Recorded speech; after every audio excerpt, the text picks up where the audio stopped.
ఈరోజు జరిగినటువంటి సంఘటన చీకటి రోజుగా దుర్దినమైనటువంటి దినంగా ప్రజాస్వామ్యవాదులందరూ కూడా భావించవలసినటువంటి పరిస్థితులు ఉన్నాయి.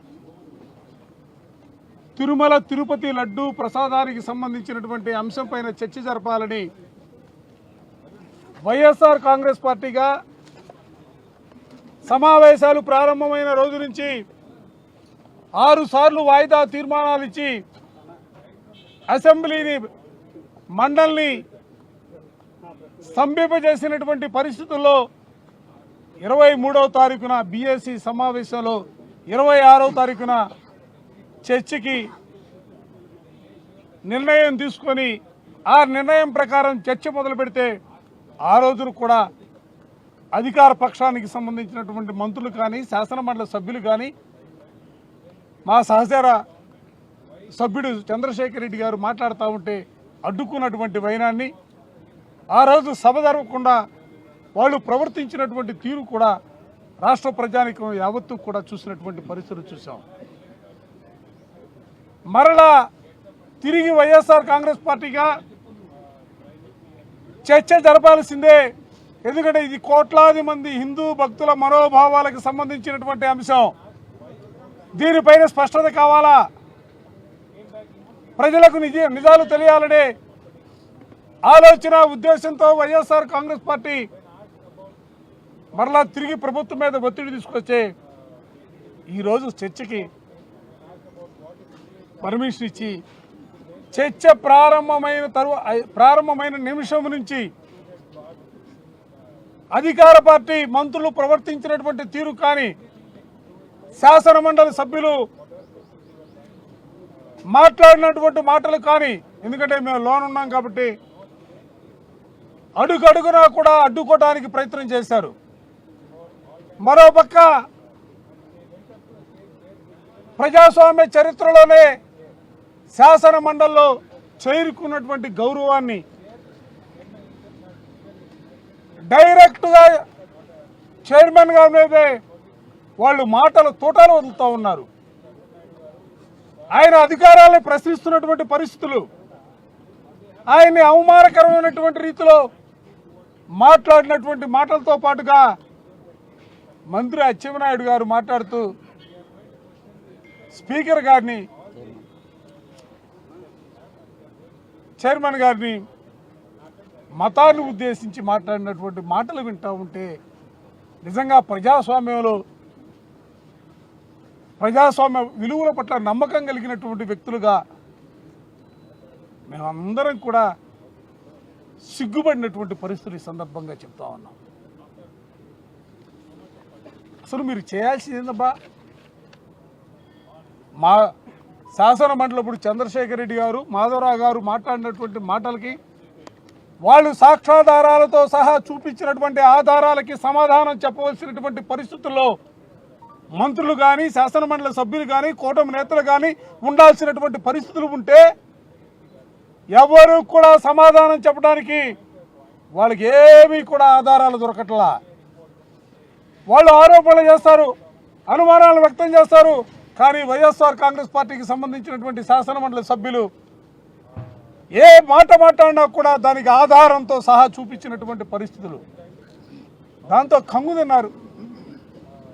మాట్లాడడానికి మాట్లాడలేక ఏదో ఒక విధంగా సభని డైవర్ట్ చేయాలా, ఏదో ఒక విధంగా సభని అడ్డుకోవాలా, ఆ ఆలోచనతోనే చైర్మన్ గారిని దూషించారు. సభలో లేనటువంటి మాజీ ముఖ్యమంత్రి గౌరవనీయులు జగన్మోహన్ రెడ్డి గారికి సంబంధించి కూడా వాళ్ళు మాట్లాడినటువంటి మాటలు అసలు మొదటి నుంచి కూడా చెప్తా ఉన్నాం. లడ్డూ ప్రసాదం చర్చ అంటే ఈ ప్రభుత్వానికి భయపడతా ఉంది. ఈ ప్రభుత్వం సమాధానం చెప్పగలిగినటువంటి పరిస్థితుల్లో తయారుగా ఎప్పుడు కూడా లేదు. మనం శాసనసభలో చూసాం, వాళ్ళ మంత్రులు మాట్లాడినా, శాసన సభ్యులు మాట్లాడినా, సాక్షాత్తు ముఖ్యమంత్రి మాట్లాడినా కూడా ఆయన కూడా దిగజారి మాట్లాడినటువంటి మాటలు కూడా మనం చూసాం. ముఖ్యమంత్రి గారు ఏదంటారు, ఆవు చేలో మెరిస్తే దూడ గట్టును మెరుస్తుందని. దానికంటే భిన్నంగా మరింతగా మరో 4 అడుగులు ముందుకేసి ఇవాళ వారి మంత్రులు మాట్లాడుతున్నటువంటి మాటలు అసలు ఏ దశగా ఈ రాష్ట్రాన్ని మీరు ముందుకు తీసుకెళ్లాలని భావిస్తూ ఉన్నారు? ఎవరి ప్రయోజనాలను మీరు కాపాడాలని ప్రయత్నం చేస్తున్నారు? ఆ రోజు చెప్పాం, ఈ రోజు చెప్పాం, తిరుమల తిరుపతి లడ్డుకు సంబంధించినటువంటి అంశం కల్తీ అనే ఆరోపణలు మీరు చేసినప్పుడు దీనిలో రాజకీయపరమైనటువంటి ఆలోచనలు చేస్తూ ఉన్నారు. రాజకీయంగా వైఎస్ఆర్ కాంగ్రెస్ పార్టీ మీద, జగన్మోహన్ రెడ్డి గారి పైన, వైఎస్ఆర్ కాంగ్రెస్ పార్టీకి సంబంధించినటువంటి నాయకుల పైన బురద జల్లే కార్యక్రమానికి మీరు శ్రీకారం చుట్టారు. కొద్దిగా నిశ్చితంగా గమనిస్తే రాజకీయపరమైనటువంటి అంశాలతో పాటుగా మరోపక్క ఆర్థికపరమైనటువంటి అంశాలు, హిందాపూర్ దగ్గరకు వచ్చి ఆగింది లడ్డు కల్తీ వ్యవహారం. 2014లో మొదలైనటువంటి హిందాపూర్ వ్యవహారానికి సంబంధించి తిరిగి ఇవాళ హిందాపూర్ కంపెనీ దగ్గరకు వచ్చి ఆగితే అసలు హిందాపూర్ కంపెనీ ఎక్కడా ఎవరిది బాబు అని చెప్పి తలుపు కొడితే టపా సమాధానాలు వచ్చాయి. హిందాపూర్ అంటే హెరిటేజ్ సంస్థదని, హిందాపూర్కి టెండర్ ఇవ్వడం అంటే హెరిటేజ్కి ఇవ్వడం అని, హెరిటేజ్ సంస్థ అంటే చంద్రబాబు నాయుడు గారి కుటుంబాన్ని. ఓ దీనికోసమా ఈ కల్తీ లడ్డు వ్యవహారం మొత్తం కూడా నడిచింది? తమ కంపెనీకి టెండర్లు ఇప్పించుకోవడం కోసం మహారాజా ఎందుకు ఇబ్బంది పెడతావు? ప్రజల్ని ఇబ్బంది పెట్టావు, హిందూ భక్తుల్ని ఇబ్బంది పెట్టావు, హిందువుల మనోభావాలు దెబ్బతిన్నాయి.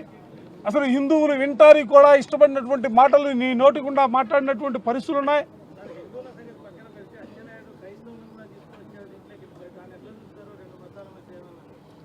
దౌర్భాగ్యం. ఇప్పుడు వాళ్ళు ఒక్కొక్క స్టెప్ దాటిపోతా ఉన్నారు, ముందుకు వస్తున్నారు. కుల మతాల మధ్య చిచ్చు పెడతా ఉన్నారు.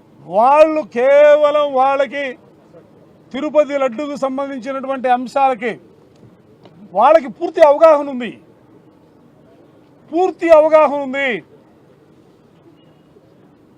వాళ్ళ ఆలోచన రాజకీయంగా వైఎస్ఆర్ కాంగ్రెస్ పార్టీని రాజకీయ సమాజ్ చేయాలా, 1. 2 ఆర్థికంగా కోట్ల రూపాయల్ని తమ కంపెనీకి దోచిపెట్టుకునే వైనానికి సిద్ధపడాలా. అందుకనే చంద్రశేఖర్ రెడ్డి మాట్లాడినా ఎవిడెన్స్ మొత్తం డాక్యుమెంట్స్ అన్నీ కూడా తీసుకొచ్చారు. మాధవ్ మాట్లాడినా డాక్యుమెంట్స్ అన్నీ కూడా సభలోనే తీసుకొచ్చారు. చైర్మన్కి ఇవ్వడానికి కూడా ప్రయత్నం చేయటం జరిగింది.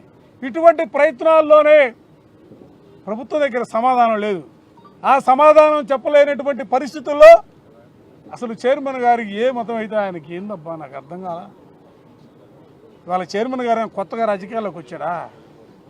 ఆయన కొత్తగా చైర్మన్గా ఇవాళ పదవి స్వీకారం చేశాడా? ఎంత దారుణం అంటే నువ్వు ఫలానా క్రిస్టియన్ కాదా అని ప్రశ్నిస్తూ ఉంటే అసలు ఎటుపోతావు సమాజం? అదే నాకు అర్థం కావట్లా.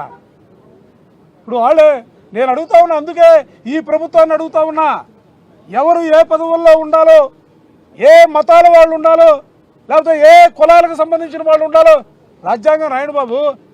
రెడ్ బుక్ రాశారు కదా, జైళ్లు పూర్తి చేయడానికి, జైళ్లు నింపడానికి, ఎక్కడెక్కడైతే నిజాలు మాట్లాడుతూ ఉన్నారో, వాస్తవాలు చెప్తా ఉన్నారో వాళ్ళ గొంతులు నొక్కడానికి ఓ పుస్తకం మీరు తయారు చేసి పెట్టుకున్నారు కదా రెడ్ బుక్. మరో పుస్తకం కూడా తయారు చేయండి. రాజ్యాంగంలో ఉన్నటువంటి వ్యవస్థల్లో ఉన్నటువంటి వ్యక్తులు, ప్రజాప్రతినిధులు ఎవరు ఏ కులాలకు సంబంధించిన వాళ్ళు ఏ పదవుల్లో ఉండాలో కూడా నిర్దేశించే రీతిలో ఓ పుస్తకం తయారు చేయండి. దానికి కూడా మీ ఇష్టం వచ్చినటువంటి కలర్ పెట్టి ఒక బుక్ అని పెట్టండి. మోషరాజు గారు చైర్మన్గా ఉండడానికి మీకు ఇష్టం లేదా? ఆయనేమి సమాజం పట్ల అవగాహన కలిగినటువంటి వ్యక్తి కాదా?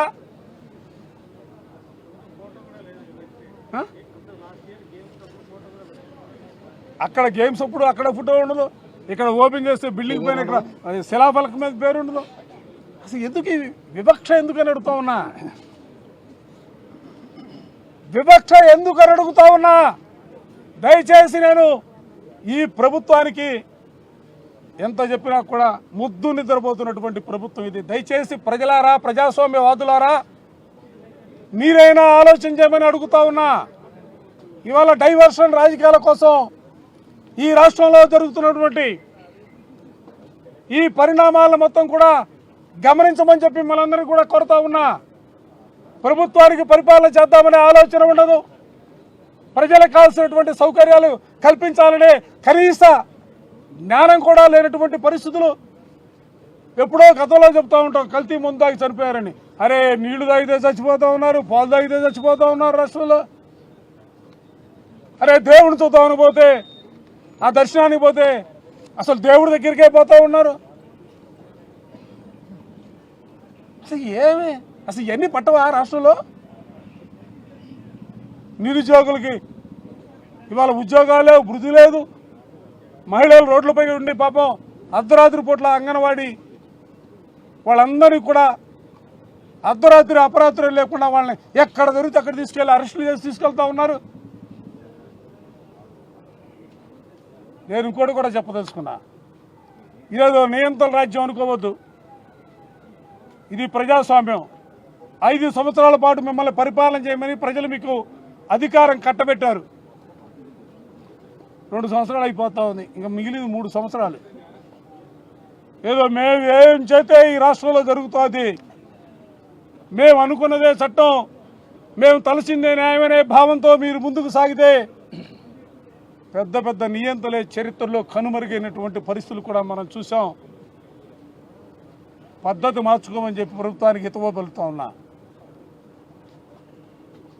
ఇవాళ జరుగుతున్నటువంటి పరిణామాల ప్రక్రియలో తిరుపతి లడ్డుకు సంబంధించినటువంటి అంశం మాకు తెలుసబ్బా. వైఎస్ఆర్ కాంగ్రెస్ పార్టీగా మీ పుట్టుక ఏందో, మీ పూర్వోత్తరాలు ఏందో, ఇది ఎక్కడ ప్రారంభమైందో, ఎక్కడ ఎండైందో మాకు తెలుసు. కానీ ప్రజలకు కూడా తెలియాలి కదా, హిందూ భక్తులకు కూడా తెలియాలి కదా. అందుకే మా పోరాటం. మేము ఆరాటపడేది వాస్తవాలు బయటికి రావాలా, ప్రజల్ని, హిందూ భక్తులకు, ముఖ్యంగా హిందూ భక్తుల మనోభావాన్ని కాపాడాలనే ఆలోచనతో మేము ముందుకు సాగే కార్యక్రమాన్ని తీసుకున్నాం. దయచేసి ఇంకా 3 రోజులే ఉంది మండలికి. కనీసం ఈ 3 రోజులైనా కూడా అర్థవంతమైనటువంటి చర్చలు జరిపే విధంగా మీరు ముందుకు రావాలని, అడ్డుకోవాలనే ప్రయత్నాలతో, డైవర్షన్ రాజకీయాలతో దయచేసి కాలాన్ని కూడా హరించవద్దని చెప్పి ఈ సందర్భంగా కోరుతూ, ప్రజలు కూడా గమనించాలని, ప్రజాస్వామ్యవాదులు ఆలోచన చేయాలని, హిందూ భక్తులు, ప్రపంచవ్యాప్తంగా ఉన్నటువంటి హిందూ భక్తులందరూ కూడా ఈ ప్రభుత్వ పోకడలు, వెంకటేశ్వర స్వామికి సంబంధించినటువంటి ప్రతిష్టని, ఆయన ప్రాముఖ్యాన్ని దిగజార్చే విధంగా చేస్తున్నటువంటి ప్రయత్నాలు, ఆ ప్రయత్నాల్లో భాగంగానే మహానుభావుడు పాలక మండలి చైర్మన్గా నియమించారు. ఆ మహానుభావుడు నేతృత్వంలో ఇంకా ఎన్నెన్ని వినాల్సి వస్తుందో, ఇంకా ఎన్నెన్ని సంఘటనలు ఈ రాష్ట్రంలో జరుగుతాయి. ఎందుకంటే చాలామంది పెద్దలు చెబుతున్నారు దేవుడికి అపచారం జరుగుతూ ఉందని. దయచేసి పాలన పైన, తిరుపతి పాలక మండలి పైన దృష్టి సారించాలని చెప్పి ఈ సందర్భంగా